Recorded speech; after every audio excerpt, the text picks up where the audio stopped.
Hey aficionados, Sean Miguel here with another review for you of another relatively new film. We are taking a look at Kong Skull Island. Personally, I'm a huge King Kong fan ever since I was little. I watched the 70s films as well as the 1933 film. When the 2005 film came out, I was a kid in a candy store.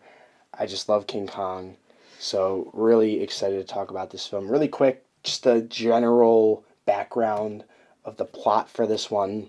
Basically, this guy played by John Goodman is this sort of monster hunter, I guess you could say. Yeah, he works for a government agency called Monarch that is tasked with finding giant monsters. And so the movie takes place at the tail end of the Vietnam War, early 1970s, and his department, Monarch, is in danger of being defunded. So he's making a last-ditch effort to explore this island, Skull Island. Skull Island is full of monsters, as, is par for the course. And the expedition goes horribly awry. There's, lots of death, destruction, and it all happens actually pretty quickly compared to the other Kong movies. There's much more of a slow burn. Mm-hmm. And this one, it's kind of like right off the bat. As soon as they get to that island, it gets pretty bad. Yeah, and they get to the island pretty quickly, too. And that's a good thing and a bad thing in a way. It's a good thing if you're looking at this movie as like a B action sci-fi type thing, because you're just right into the action and it's what you want to see. It's what you came to the theater for. It's what you bought your ticket for, and you're just getting it right away. But on the other hand, if you're looking for a more interesting, like in-depth movie where you get to know characters that you care about, it doesn't do enough to build up those characters. Yeah, absolutely. And I think that's going to be the main line, at least running through my critique of the film, is that it's a good monster movie, but it just doesn't feel like a good Kong movie. And King Kong, to me, I'm a huge fan of it as well. Kong is about the drama and the tragedy of Kong. It's a really tragic story. Yeah. He's the last of his species alive, which is why he clings to the women in the stories that we've been told so far. Mm-hmm. But that's not really the trajectory that this movie takes, which is kind of good in a certain sense that it's not predictable, right? But at the same time it loses out on that really rich drama that you get from a Kong film that's really atypical from the rest of the monster movie genre. And I would actually say, based off of the trailer, it kind of is predictable, because I didn't expect that sort of tragic element going into it based off of the trailer. It just seemed more of like a fun, action-y sci-fi type Kong. So it wasn't disappointing necessarily in that aspect, but it still wasn't what I really wanted, but I still enjoyed it. Yeah. Also, it does hint at the tragedy a little bit. It does hint at the love connections a little bit with Brie Larson's character, but it's not like a fully fleshed out thing at all. It almost seems like something that they decided they should have added in, and they realized, like, well, it's Kong. You have to have him kind of have a love interest a little bit. And they were just like, well, I mean, we'll just use Brie Larson. That's another thing that I didn't like about the movie either, is we mentioned the characters, but I feel like they wasted their cast a lot, because they had a really big name cast. You had Brie Larson, Tom Hiddleston, John Goodman, and there's only two characters that I really enjoyed, and that would be Samuel L. Jackson's character and John C. Reilly's character. And going into it, I really expected John C. Reilly's character to just be obnoxious, annoying, like not wanted comedic relief.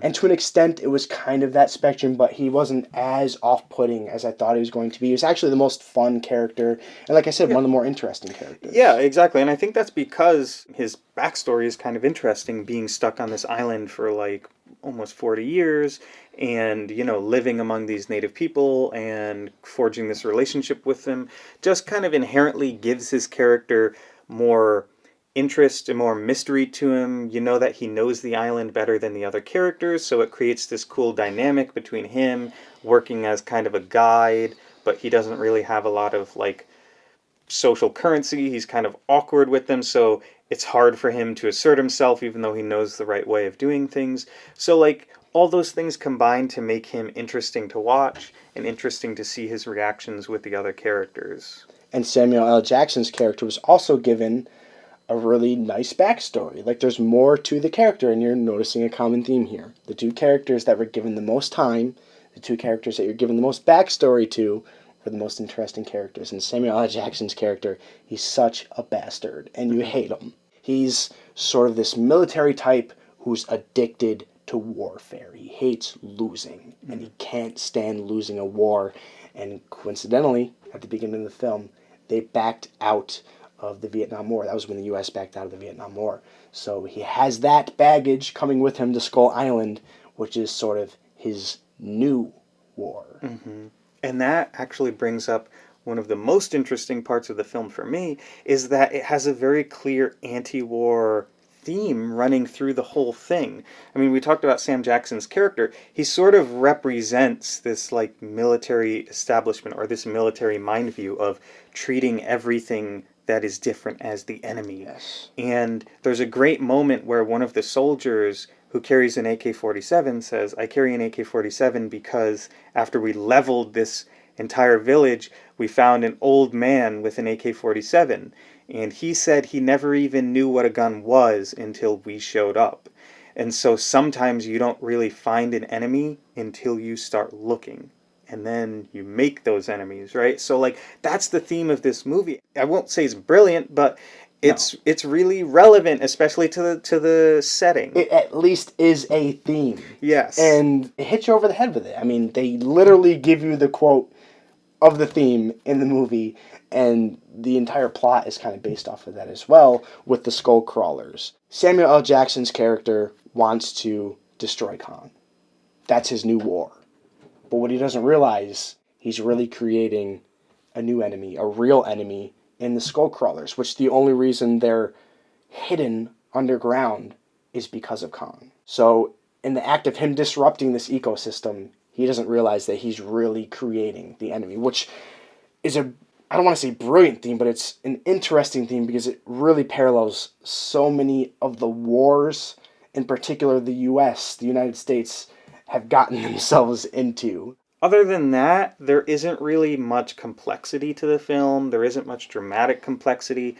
And a lot of the characters, because the film goes at such a quick pace, are just killed off one after the other. And you don't care. Yeah, you don't really care. I mean, like, think John Goodman. I thought John Goodman was going to be, like, the big star of this movie. He's such a good actor. Yeah. And they wasted him. They wasted him. And I think that's another thing about this film is that, like, it's well made, it's fun, you can watch it and be entertained by it, but it does feel like it's kind of wasting the potential of a Kong movie. And it's wasting the potential of even the story and the setting that they've set up with these characters, that it's more interested in being like the next Avengers or something. You have these characters who are pretty, they have an awkward sense of humor, and they play off of one another, and they have a cute chemistry going on, but beyond that, there's not really that much to them. And in terms of the Vietnam era dynamic to the film, it feels like a very clean and polished version of the Vietnam era, because it's PG-13 in particular. It's just very safe, we'll put it that way. I mean, they do have one F-bomb in the film, and they use it in a really weird spot, by the way, which I thought was such a waste of your one F-bomb in a PG-13 film. I mean, watch any Vietnam War movie from the 80s or from the 70s. Look at Platoon, look at Apocalypse Now. Again, those are, R-rated films, or pretty heavy films, and this is more of an action film. But at the same time, I feel like they could have made it feel more authentic. Because right now, it doesn't feel like a real period piece. It just feels like, oh, the Vietnam War was kind of a convenient setting for it. It doesn't feel like they were actually interested in that time period and how the people spoke, the slang, the kind of humor that the GIs would have really been using. It just feels like action movie fare. And one of the things, too, I think it relies heavily on the music to make you feel like you're during the Vietnam era. Like, they play a lot of CCR and, like, classic hard rock music. And one of the other weakest parts of the film, I would say, is just the dialogue.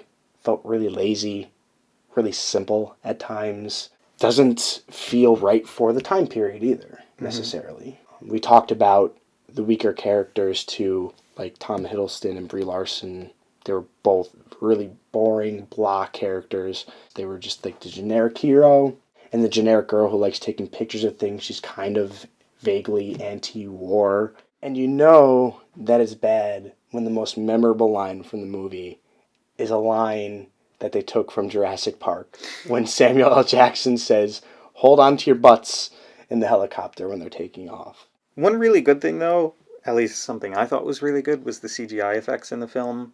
Generally, we're more fans of practical effects. I mean, the original Kong, I still don't think it's been topped. And even the 76 version, I think, is overlooked a lot. The ape suit in that movie is fantastic. Absolutely, yeah. But we both liked the CGI in this movie. Yeah, the CGI was really, really well done. It felt convincing. It blended into the film really well. It did a much better job than the 2005 film, which had these weird. Sometimes, like, the CGI creatures did not seem like they were in the same room as the real. Particularly characters. some of the dinosaur effects, I think, were a little bit weak. Yeah, exactly. So the CGI in this film was really well done. Kong specifically, like, looked really interesting. Yeah, They did a good job. The scene that stood out to me the most was that final scene where he's fighting the bigger skull crawler, and I thought the effects there were really, really good. The final skull crawler, I thought, looked really good. Kong looked really good, and it's one of the bigger versions of Kong we've seen on film, and it's really cool to see Kong that size. Mm-hmm. So if you're a Kong fan, you're going to enjoy Kong in this movie because Kong is king, and he's kicking the shit out of everything in this movie, so... Yeah, they pretty much nailed Kong, the look of him, at least. And even his behavior, I thought, was pretty, authentic. Although the one thing I will say, overall, I mean, this is a Skull Island movie. And I thought that was a weaker aspect of it because you can literally do anything you want with Skull Island. We only see one of each type of animal. We see like a giant spider. We see a giant stick bug. We see a giant ox. They talk about giant ants, but we never see them. And that's really it besides the skull crawlers and Kong. That's literally 5 creatures. That's it. The 2005 movie, which was not a Skull Island movie, showed Skull Island way better than this one. It felt like a real living, breathing ecosystem, which was something that I thought was lacking in this one for a movie that was supposed to be all about Skull Island. Yeah, I mean, if you think of my favorite scene from the 2005 Kong was the pit scene where all those creepy slug monsters come out and start eating them. There are more different creatures in that one scene than in this entire film. Like you said, it doesn't feel unique. I mean, even if you just think of the different settings, there's the graveyard, and then there's just jungles. Yeah. Just generic jungles without really interesting animals in them, aside from a few scenes. The one thing I do think they did better than some of the other Kong movies, though, is the tribe. I thought that was really fleshed out nicely. They gave a cool backstory to the tribe, and they didn't just treat them as like these animalistic natives. They seemed like a real tribe you would come across if you were in some undiscovered jungle or in the Amazon or some type of region of the world like that. Yeah, absolutely. I think they did a great job with the tribe. The fact that they don't have any spoken language was really cool. That they have these tattoos on them. They have this sort of hieroglyphics and sites of worship, and that it shows them sort of farming and everything. Like you said, it feels much more realistic than just having these roving, bloodthirsty people who want to kidnap all these white people and sacrifice them to their giant gorilla. Yeah, exactly. What would you say is your biggest highlight of this film? For me, it's pretty easy. I'd say just the thematic treatment of the story. The fact that there's a message underneath it that's pretty clear, and I felt like it was appropriate for both the setting, for the story. Like I said before, not groundbreaking, anything like that, but just the fact that they bothered to put that in there kind of impressed me a little bit. For me, the biggest highlight is pretty simple. It's Kong. Seeing him kick ass and destroy everything was a lot of fun. And even though we kind of complained about this movie sort of just being there to set up future movies, that to me was also a highlight because I'm super pumped to see the future films with Godzilla in particular and just all these different monsters in a combined universe, again, with even better effects. It's something that I've been looking forward to for my entire life ever since I was a kid, particularly a King Kong vs. Godzilla remake, so I'm super hyped for that one. In terms of lowlights, like we said already, how they handled Skull Island. I think it could have been a more fleshed out ecosystem with more creative creatures and characters. I think they could have done a lot more than what they did. Yeah, absolutely. I think you're totally right. For me, my low light is probably just going to be the characters. There's not a single character in here that I really attached myself to, that I really cared about. None of the deaths really struck me. The two protagonists, the woman and the British tracker, boring as hell. Yeah. And I don't care about them. I don't care about them in the next movie that's coming out. I want to see the new monsters. But the characters really, they could change them up for all the movies and it probably wouldn't make any difference to me. And I think that's a huge lost opportunity. All right, so for our final rating on Kong Skull Island, we are going to give this one 3.25 Jurassic Park references out of 5. Hold on to your butts. Slightly above average. Nothing to write home about. If you don't have a chance to go see it, you're not missing out on a whole lot. But, well-made film. Yeah, it's not something that begs to be seen in theaters, I don't think. You could definitely wait to see it on home video. Although, personally for me, I think it's something that really is missing in today's cinema. It really harkens back to the 50s to 70s type B films, where it's just like this group of people who land on an island with dinosaurs and creatures, and it's just like fun action and fun creatures. So, I enjoyed it. It's a fun movie. Check it out if you're a Kong fan. You'll enjoy seeing Kong destroy everything. Absolutely. Have you guys seen Kong Skull Island? What do you think of it? Let us know your thoughts in the comments below. Remember, whether it's liqueurs, movies, games, or beer, If you're looking for reviews, you can find them right here. see you next time. Thanks for watching.